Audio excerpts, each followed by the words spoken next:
than I've ever wanted anyone. Spicy, juicy, steamy, romantic drama. That's what we love, isn't it? Mercedes Ron's trilogy, My Fault, Your Fault and Our Fault, has been a bestseller since it was published.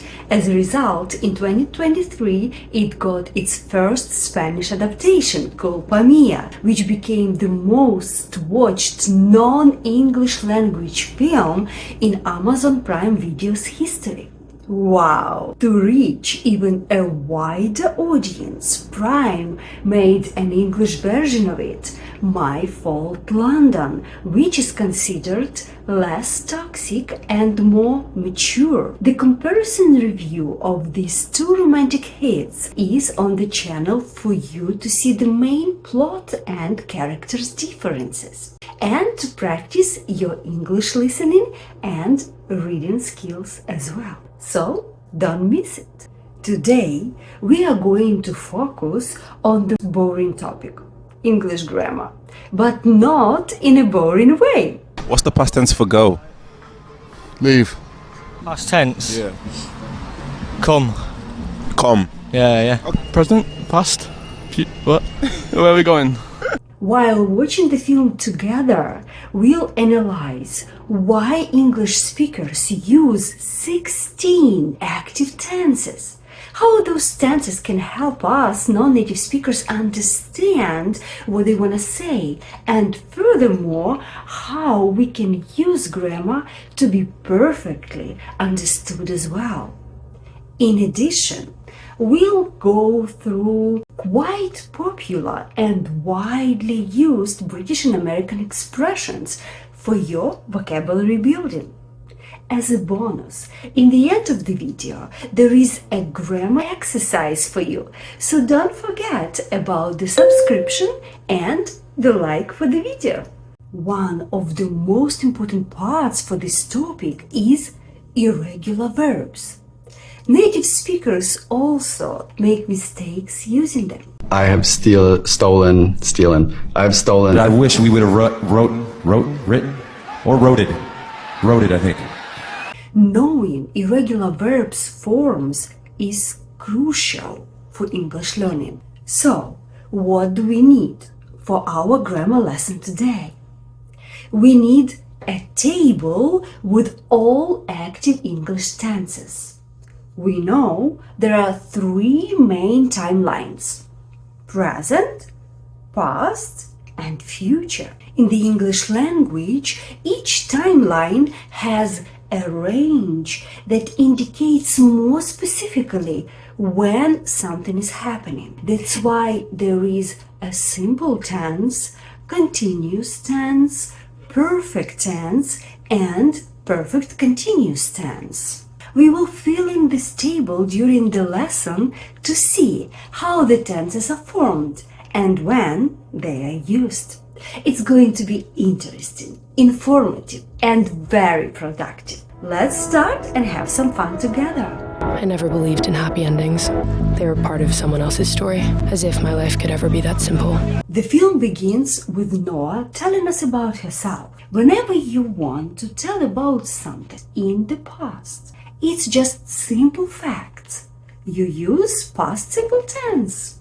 We can see it from the verbs believed, were, and could. The verb believed has ending ed. It is a regular verb. It doesn't change its form no matter which tense you use. However, the verbs were and could are the past forms of to be and can, respectively. As you see, they change their forms. They are irregular verbs. Irregular verbs have three forms. To make it easier for us, we're gonna call them the first, second, and third form.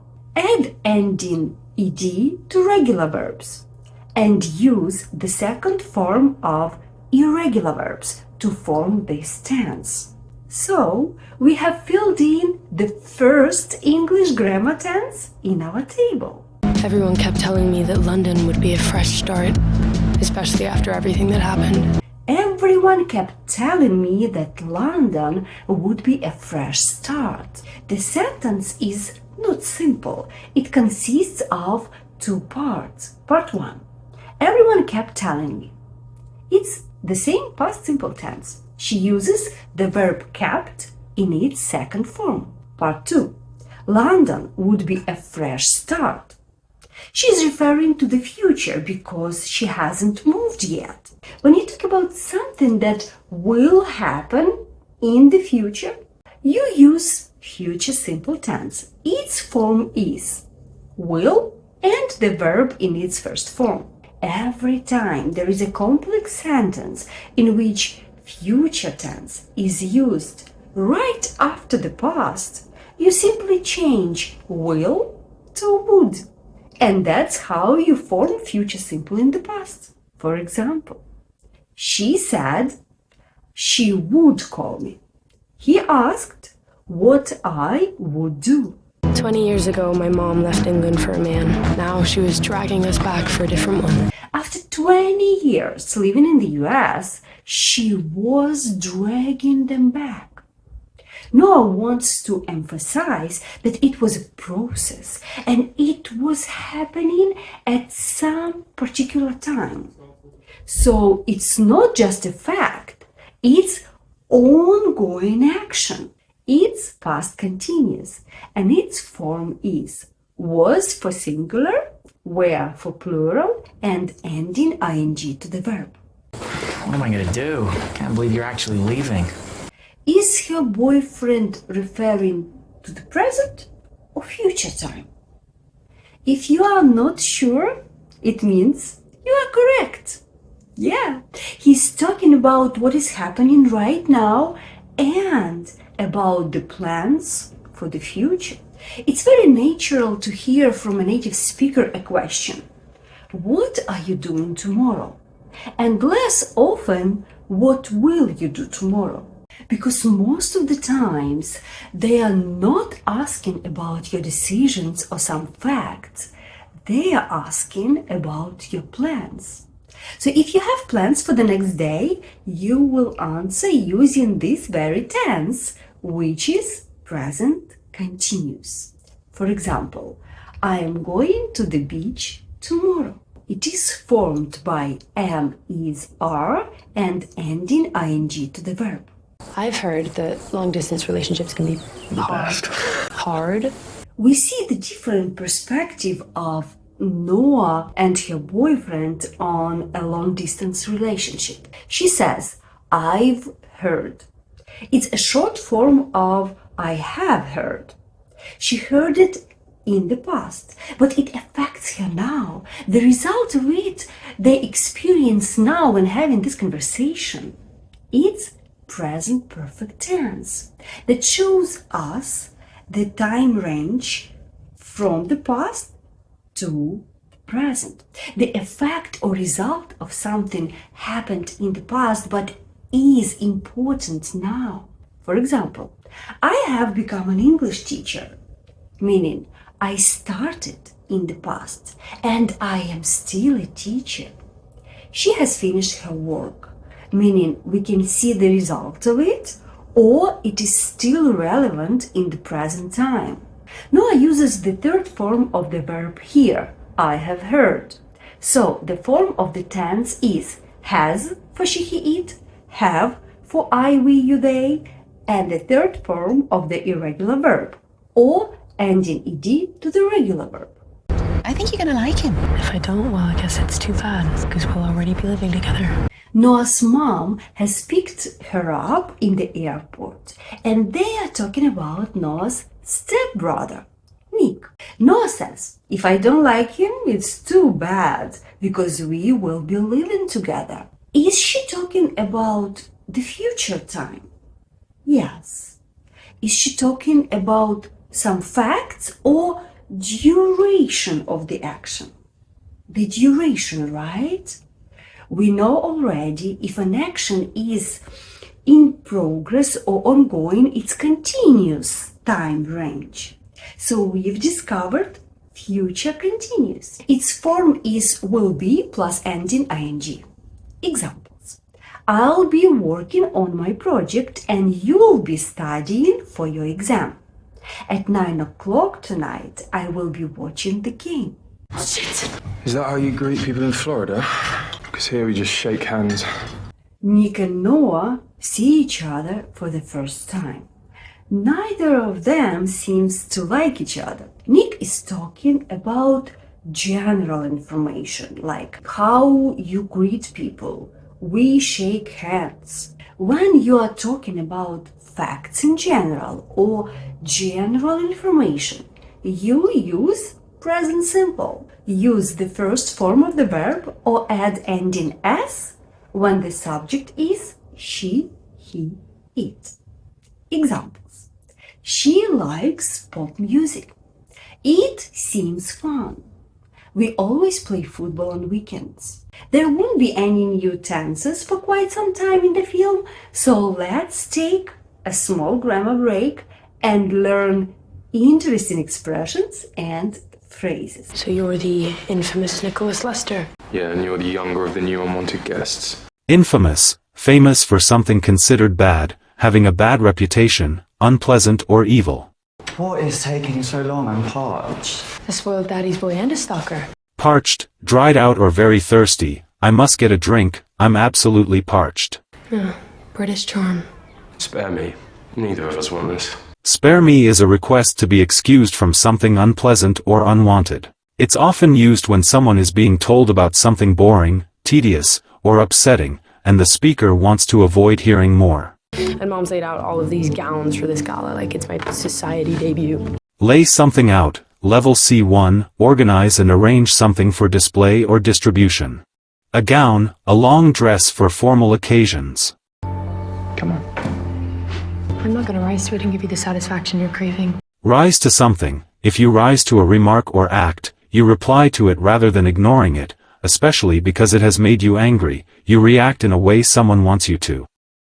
Crave something, level C2, to desire or want something very much, like crave attention, crave satisfaction, crave a cigarette. That's not a problem.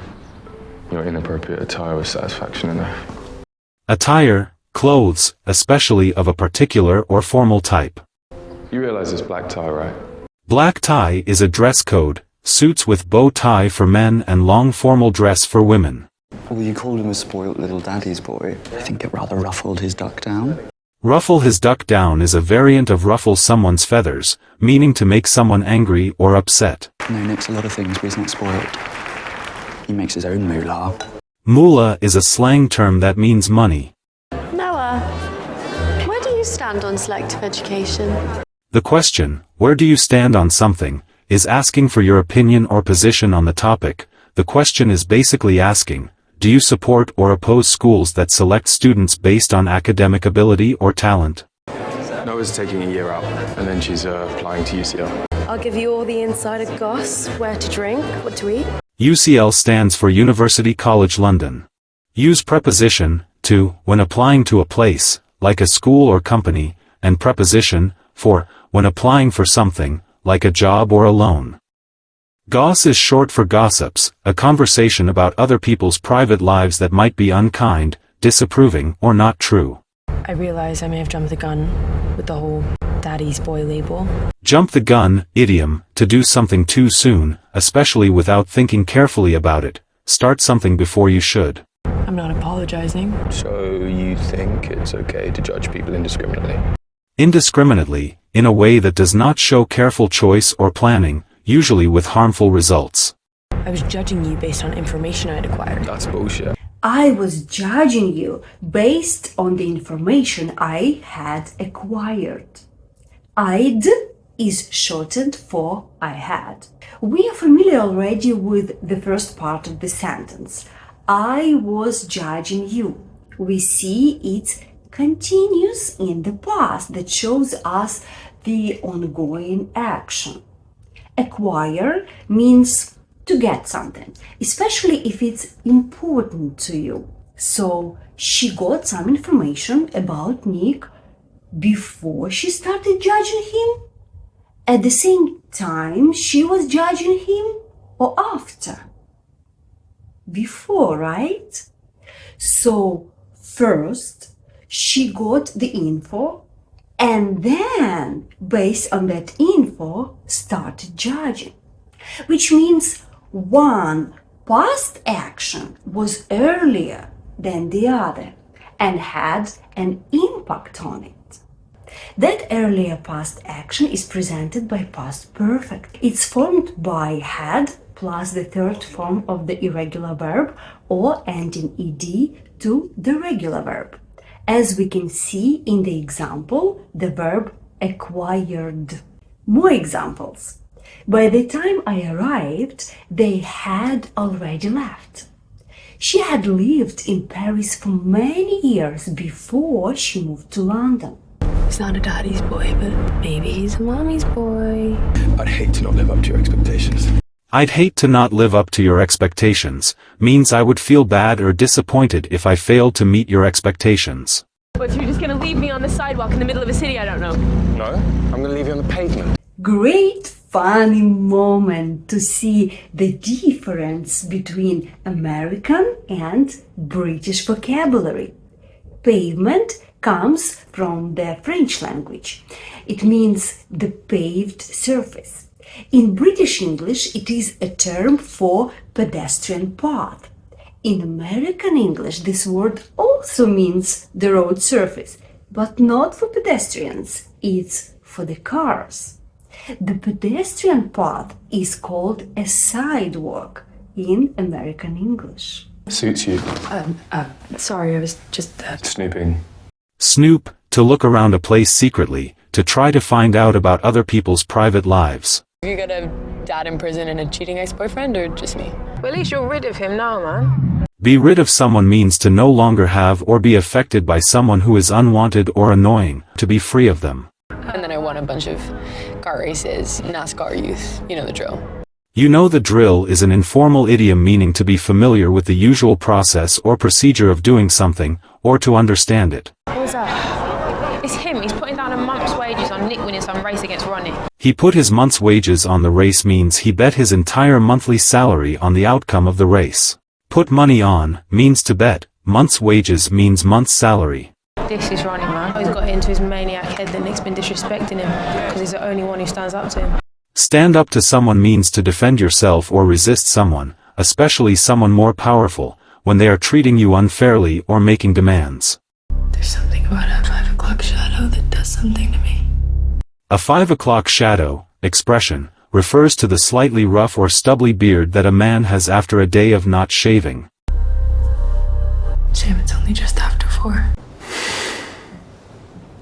The next day, Nick and Noah are going to visit his mom and sister. I was, an alcoholic. So for years, Nick has been trying to deal with all this by himself. For years.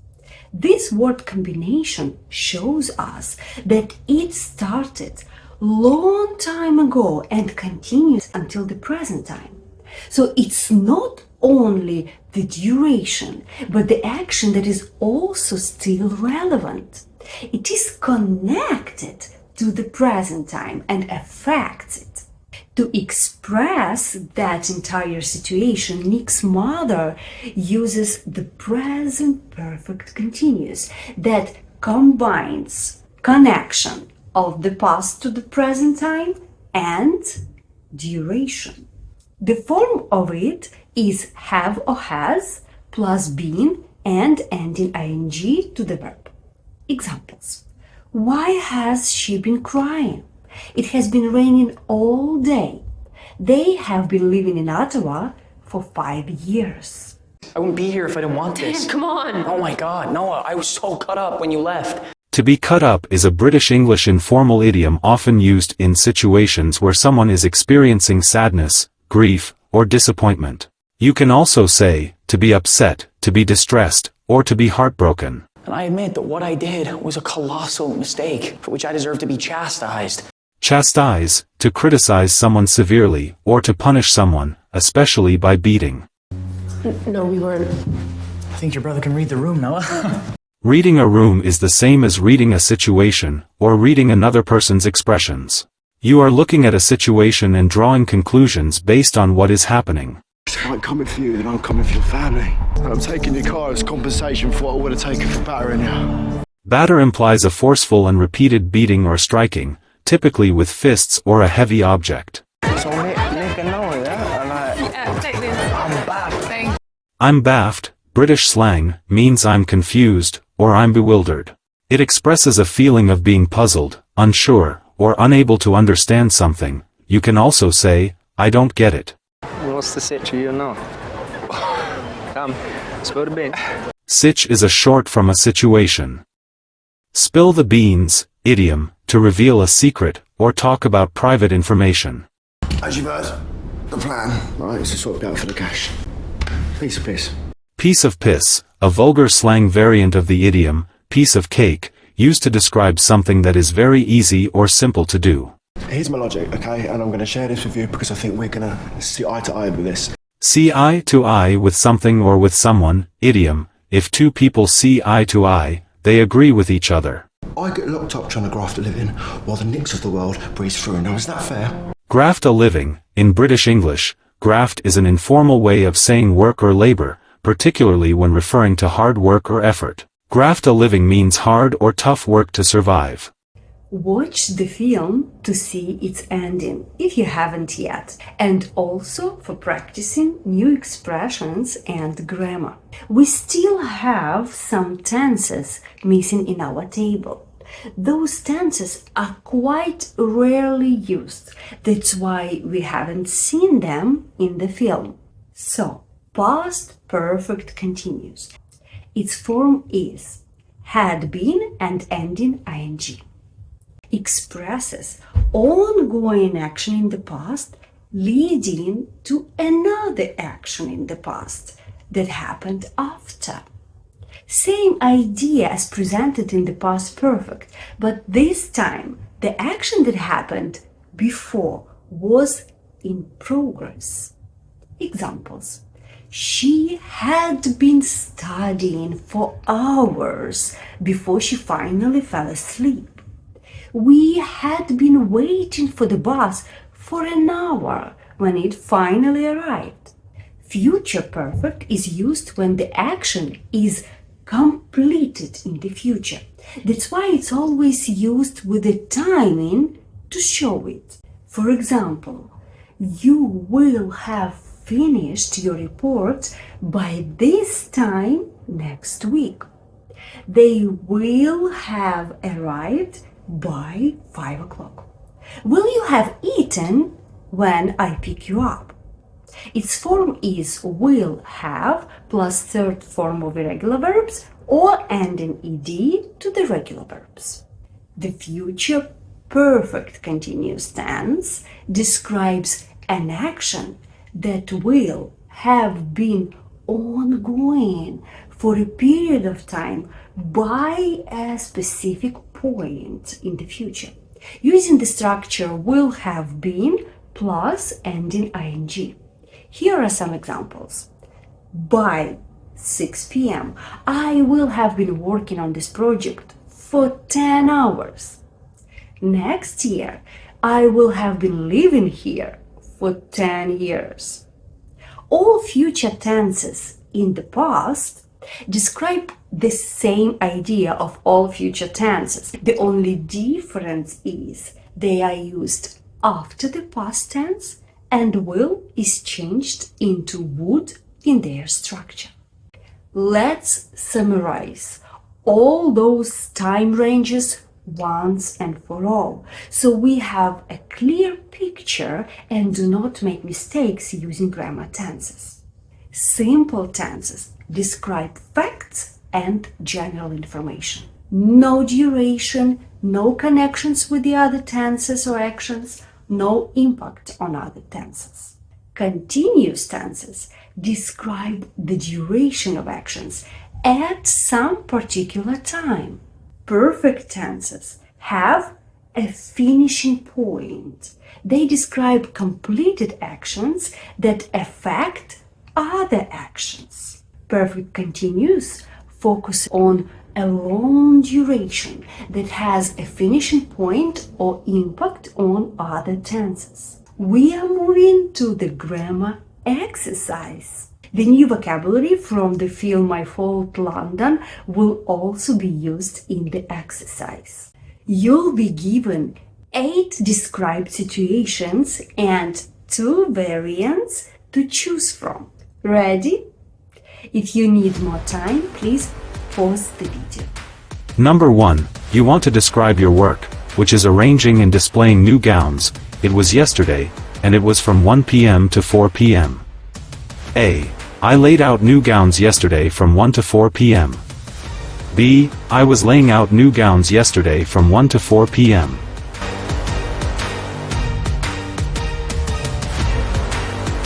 The correct variant is B. The word yesterday shows us it is the past tense. From 1 to 4 p.m. shows us the duration of your work. Number 2. You want to tell that your ex comes to you to talk, but you manage to get rid of him before your boyfriend comes home and beats him. It happened last week. A. I was getting rid of my ex before my boyfriend came and battered him. B. I had got rid of my ex before my boyfriend came and battered him.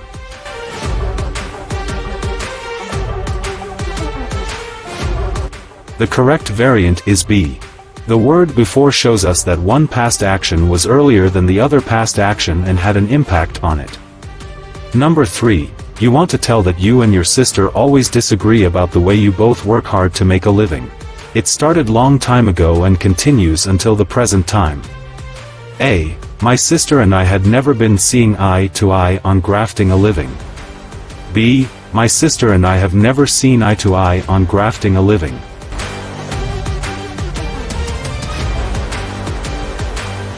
The correct variant is B again. Present perfect connects past action with the present time. Number 4. Your brother just met his new girlfriend and tells you he wants to marry her. You want to answer that it is too soon to be talking about marriage. This conversation is happening now. A. I think it's jumping the gun to be talking about marriage already, you've only just met. B. I think it will jump the gun to be talking about marriage already, you've only just met.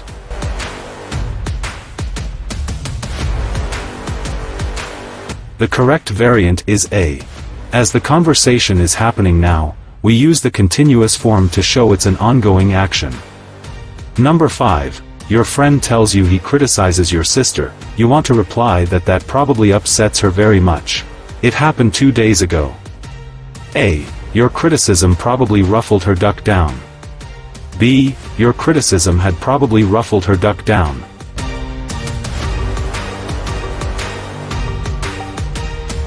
The correct variant is A. The action happened in the past but not before any other action. It's a general information. Number 6. You want to tell your best friend you're planning to break up with your boyfriend the next day and he's going to be very sad about it. A.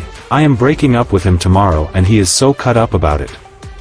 B. I am breaking up with him tomorrow, he will be very cut up about it.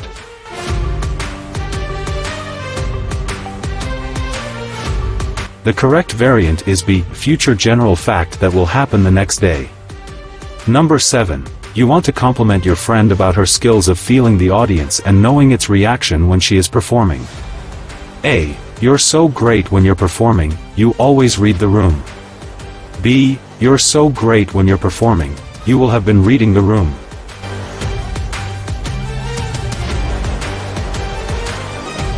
The correct variant is A. General information at present time. Number 8. You want to praise your brother by saying he always achieves what is expected from him because he knows how to defend himself when treated unfairly. It started long time ago and remains unchanged. A. He has always lived up to my expectations because he's been standing out for himself. B. He always lived up to my expectations because he was standing out for himself.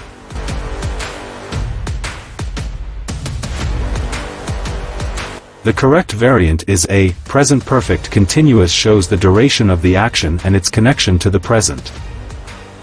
I believe you've done a great job. Thank you for your like and subscription. Write your thoughts in the comments and see you in the next video. You don't think they're... No. Because if they were... Big problem.